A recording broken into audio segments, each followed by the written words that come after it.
Well, good evening and welcome to Tucker Carlson Tonight. This is, believe it or not, one of our last shows of 2022. So naturally, we got to thinking about the year that was.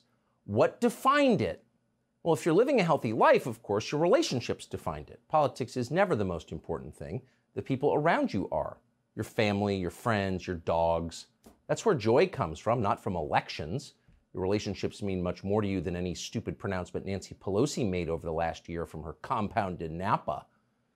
But still, politics do matter. They're not irrelevant. Nancy Pelosi's babblings do have an effect on your life.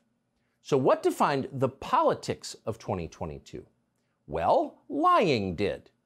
This was the year of lying.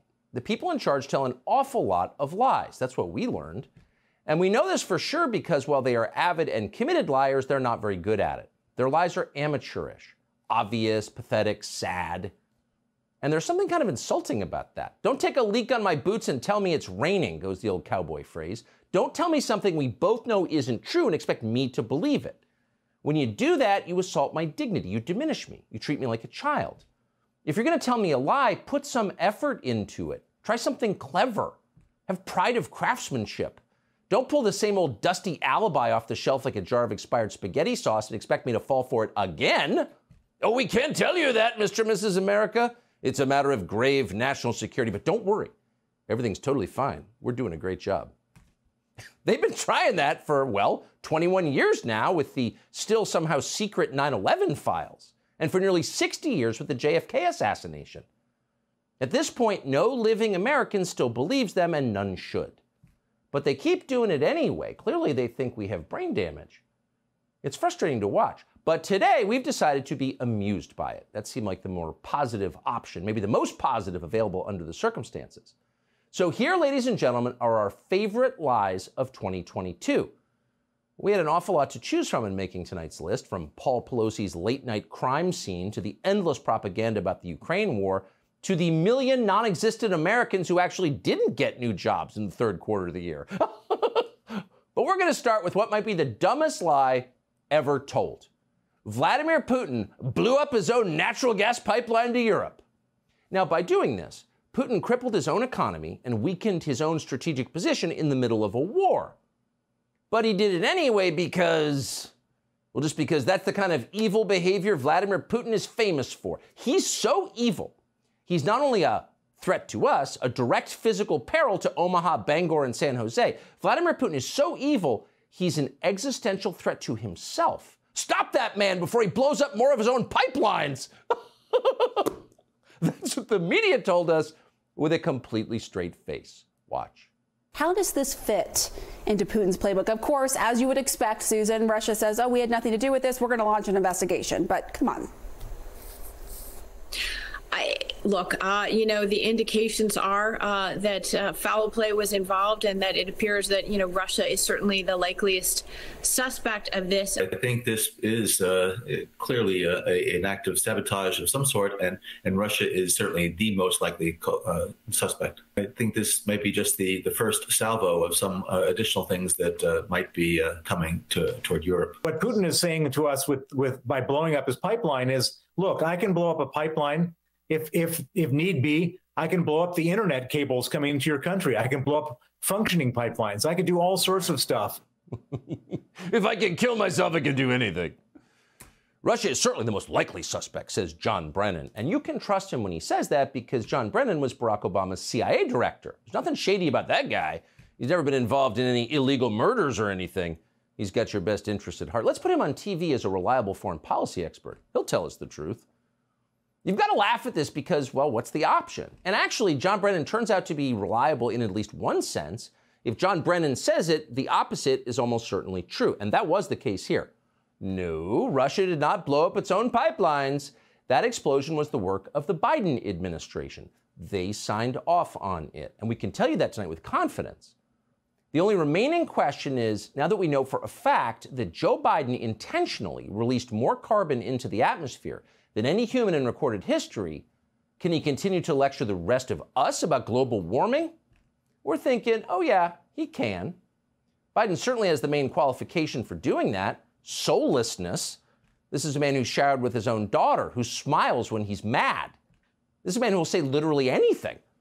If the Chinese military unleashed a deadly manufactured flu virus on the world, Joe Biden would blame you for it. And actually, he did. People are dying of COVID, Joe Biden told us, because you have questions about an experimental mRNA shot that doesn't really work and whose long-term effects we can't know. You're the criminal here, not the Chinese government, because you're, quote, unvaccinated. You must be punished. That was the message from the White House, picked up and eagerly disseminated by Biden's equally soulless stooges in the media. And here's one of them, Leana Wen, formerly of abortion giant Planned Parenthood, now of CNN. We have a very narrow window to tie reopening policy to vaccination status, because otherwise, if everything is reopened, then what's the carrot going to be?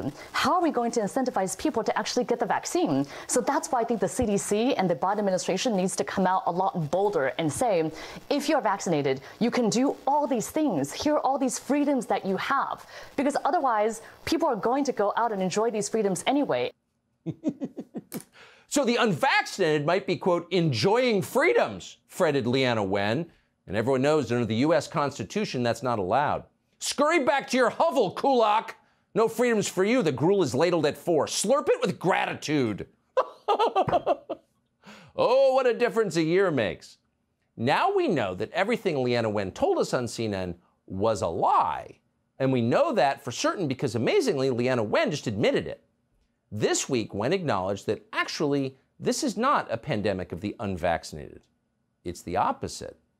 The CDC, she said, has now determined that, quote, vaccinated people who never had COVID were at least 3 times as likely to be infected as unvaccinated people with a prior infection. And a Lancet study, continuing the quote, found that those who were vaccinated but never had COVID were 4 times as likely to have a severe illness resulting in hospitalization or death compared to the unvaccinated who recovered from it. I mean, what? So the vaccinated are 4 times as likely to be hospitalized or die from COVID. 4 times. So it turns out that none of your vax propaganda was true, to put it mildly. It was all a lie. The question is, can we get our lives back now? How about our economy, our jobs? When's the part when you break down in racking sobs of contrition and beg forgiveness for misleading the entire country in matters of life and death and hurting people? We look forward to that part, though obviously we're not holding our breath. For now, it is satisfying enough to see a lie identified for what it always was. And honestly, that's also the pleasure in watching the Sam Bankman-Fried saga unfold. Bankman-Fried was this weird, pudgy kid in a t-shirt who played video games during interviews, took a ton of pills, and could never quite explain the business model of his, quote, crypto exchange. I mean, literally, from the first day, this guy was an utterly transparent scam artist. Your golden retriever could have smelled the fraud on this guy. It was that redolent. He stunk of it. But somehow the geniuses, the financial wizards at CNBC, had no idea. They fell in love with Sam Bankman-Fried. They wanted to be Sam Bankman-Fried. They told us Sam Bankman-Fried was the new J.P. Morgan. Here's a tape we're going to watch at least once a month for the rest of our lives. It's that good. They call him the J.P. Morgan of crypto, right? Yeah, the Michael Jordan of crypto, if you will. So why should you care about a floppy-haired, vegan, fidget-spinning crypto billionaire who occasionally sleeps on a beanbag chair? During the so-called crypto winter, the 30-year-old CEO has been referred to as crypto's white knight. J.P. Morgan of this generation, Sam Bankman-Fried's FTX. Is he the Jay Gould of our era, or is he the J.P. Morgan of our era? I think it's yet to be determined. Yet to be determined. Is he Vanderbilt? He could be. Is he Harriman? Possibly. Is he the Credit Mobilier scandal? Is he Carnegie? If he gives a lot of libraries, he is. That wasn't 10 years ago. That was weeks, days before the Sam Bankman-Fried fraud collapsed in on itself. Is he Vanderbilt? Is he Harriman? Is he Carnegie? Is he J.P. freaking Morgan? No! No, he's not. Actually, he's an accused felon who just this week was photographed shuffling along in handcuffs on his way to his cell. It's just so awesome. These people are ridiculous. And that's the real lesson of Sam Bankman-Fried. And we're going to enjoy every second of it. Now, it's a little harder to enjoy what's happening to the rest of the economy, inflation especially. Inflation is one of those economic phenomena you don't need to be an MIT professor to identify. Has the price of things you buy every week gone up a lot? Oh, it has? Okay, you've got inflation. Inflation is demonstrable. Anyone who claims otherwise is lying, and everybody knows that. And that's why even most politicians, people who will lie about anything, don't bother to lie about inflation. It's just too easy to catch them. But some still persist in lying about it. They just enjoy the experience of lying. It makes them feel alive. Janet Yellen is one of those.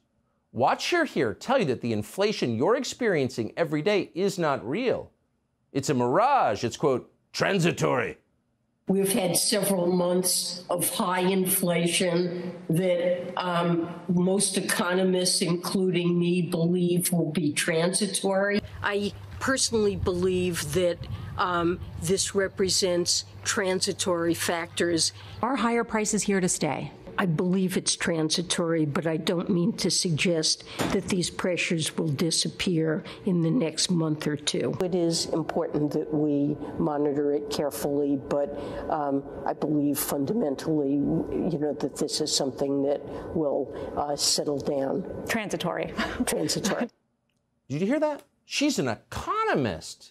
She's not a scam artist who got rich from bribes disguised as speaking fees from the big banks after she had been running the Fed. No. She's an economist. And because she's an economist and you're not, she knows that there are many kinds of inflation. There's conventional inflation, then there's something called transitory inflation. And that's the kind of inflation you're not allowed to complain about, especially before midterm elections. You are commanded to ignore that kind of inflation. And if it still bothers you, then you have to do your patriotic duty and get an abortion. That's the word from Janet Yellen, who as of tonight is literally our Treasury Secretary. So, Merry Christmas, much lied to American people. At least you know who we're dealing with now. The good news is we can still be happy. Happiness is a gift from God, and even the Biden administration can't take it away. Subscribe to the Fox News YouTube channel to catch our nightly opens, stories that are changing the world and changing your life. From Tucker Carlson tonight.